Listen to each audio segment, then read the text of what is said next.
علیکم ورحمۃ اللہ۔ آپ نے سوال کیا ہے کہ اذان کا انتظار کرتے کرتے مقررہ وقت سے 5 منٹ اوپر جا کر سحری کی ہے، پتہ نہیں تھا۔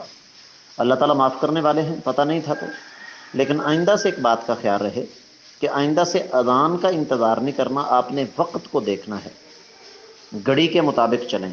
اللہ تعالیٰ خیر کریں گے، جو ہو گیا ہے اس پر اللہ سے معافی مانگیں، کوئی ایسی بات نہیں ہے انشاءاللہ۔ السلام علیکم ورحمۃ اللہ۔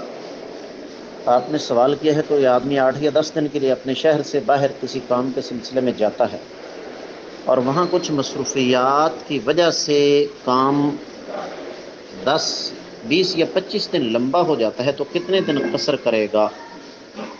سوال میں آپ نے وضاحت نہیں نہ کی کہ وہاں جا کے اس کو کب پتہ چلا کہ اس کا یہ کام 20 25 دن لمبا ہو جائے گا۔ اگر تو اس کو پہلے دن سے پتہ ہے تو پھر تو اس کو پہلے دن سے پوری پڑھنی چاہیے، اور اگر 5 10 دن ٹھہرنے کے بعد پتہ چلا کہ میرا کام لمبا ہے تو جب پتہ چلے اسی وقت پوری پڑھنا شروع کر دے۔ لیکن آپ نے سوال کیا ہے نبی علیہ السلام کے نام کے ساتھ صلی اللہ علیہ وسلم یا صلی اللہ علیہ وآلہ وسلم دونوں میں سے کیا لگانا چاہیے؟ دونوں ہی لگ سکتے ہیں، صلی اللہ علیہ وسلم بھی ٹھیک ہے، صلی اللہ علیہ وآلہ وسلم بھی ٹھیک ہے، واللہ اعلم۔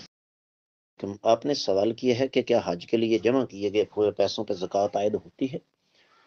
شریعت کو اس بات سے قطعاً کوئی غرض نہیں ہے، قطعاً کوئی غرض نہیں کہ پیسہ آپ نے کس لیے جمع کیا ہے۔ پیسے کی مقدار 52.5 تولے چاندی کے برابر یا اس سے اگر زیادہ ہے اور اس کو پڑے پڑے سال گزر گیا ہے تو اس پر زکوٰۃ پڑے گی، وہ کسی بھی مقصد کے لیے آپ نے رکھا۔ علیکم۔ عورت کی آواز کا مسئلہ وطن عزیز پاکستان میں بڑا شور ہے، اس حوالے سے یہ بات ذہن میں رکھیے گا کہ قرآن کہتا ہے فَلَا تَخْضَعْنَ بِالْقَوْلِ فَيَطْمَعَ الَّذِي فِي قَلْبِهِ مَرَضٌ۔ پہلی تو بات یہ ہے کہ تمہیں غیر محرموں کے ساتھ ہم کلام ہونے کی اجازت نہیں، اور اگر کہیں ہم کلام ہونا پڑ جائے تو اپنی آواز کے اندر نرمی، حلاوت، مٹھاس اور کشش پیدا نہ کرو، اس لیے کہ جو آدمی نفسیاتی طور پر بیمار ہے وہ اپنے دل کے اندر تمہارے بارے میں غلط قسم کے نظریات، غلط قسم کے خیالات نہ رکھ سکے۔ میری گزارش یہ ہے کہ میں آپ کو ایک ذاتی تجربہ بتاتا ہوں۔ ایک بہت بڑا نام ہے، میں یہاں ان کا تذکرہ نہیں کرنا چاہتا نام کے حوالے سے، تو انہوں نے کہا جی فلاں خاتون ہیں، درس دیتی ہیں، ان کے درس کے اندر اتنا درد ہوتا ہے کہ لوگوں کی زندگیاں بدل گئیں۔ میں نے کہا مجھے صرف ایک سوال کا جواب چاہیے۔ کہنے لگے جی، میں نے کہا جب آپ اس کی آواز سنتے ہیں آپ کا جی چاہتا ہے کہ آپ اس خاتون کو دیکھیں یا کہ نہیں؟ تو کہنے لگے کہ استاد جی اس سوال کو چھوڑ دیں۔ میں نے کہا مجھے میرے سوال کا جواب مل گیا۔ آپ نے فرمایا کہ وہ گمنام عورت ہے قرآن کی تلاوت کرنے والی، انسان تلاش کرنے پر آئے تو بہت کچھ تلاش کر لیتا ہے، اور فی زمانہ تو یہ کوئی مشکل کام نہیں ہے۔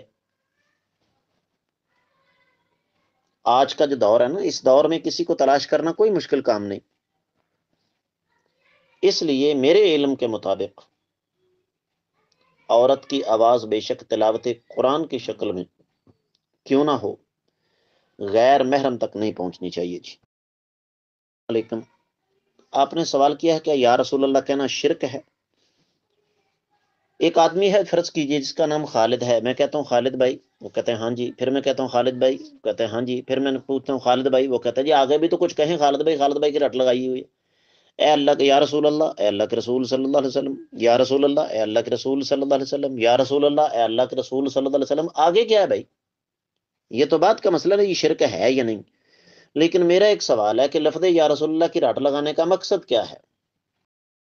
علیکم رحمۃ اللہ۔ آپ نے سوال کیا کہ قبرستان جا کر ہاتھ اٹھا کر دعا مانگنا کیسا ہے؟ اس حوالے سے دلائل کی بنیاد پر اہل علم کے 2 موقف ہیں۔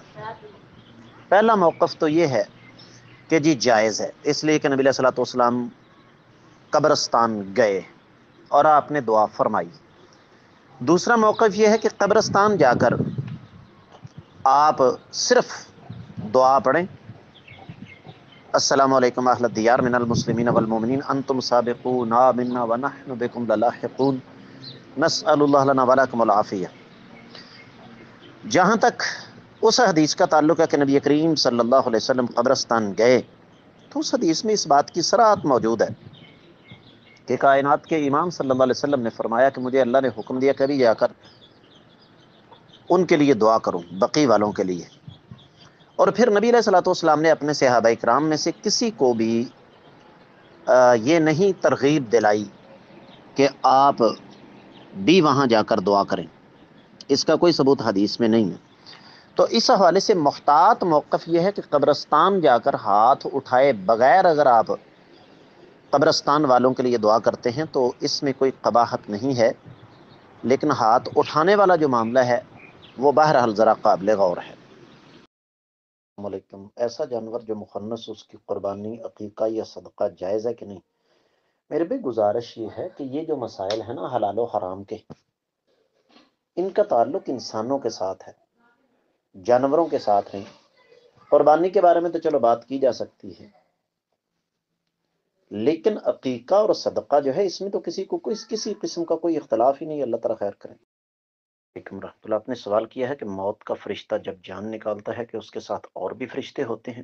بالکل جی، آپ نے حوالہ مانگا ہے، سنن ابی داؤد میں سیدنا سمرہ بن جندب رضی اللہ تعالیٰ عنہ کی بڑی معروف روایت ہے، اور یہ روایت کافی لمبی ہے۔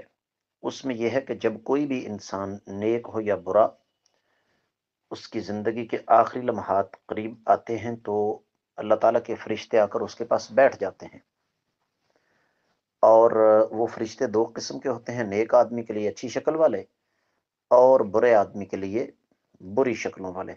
پھر موت کا فرشتہ آتا ہے، یعنی موت کے فرشتے کے آنے سے پہلے اس کے پاس فرشتے آ کر بیٹھ جاتے ہیں۔ یہ صحیح حدیث ہے۔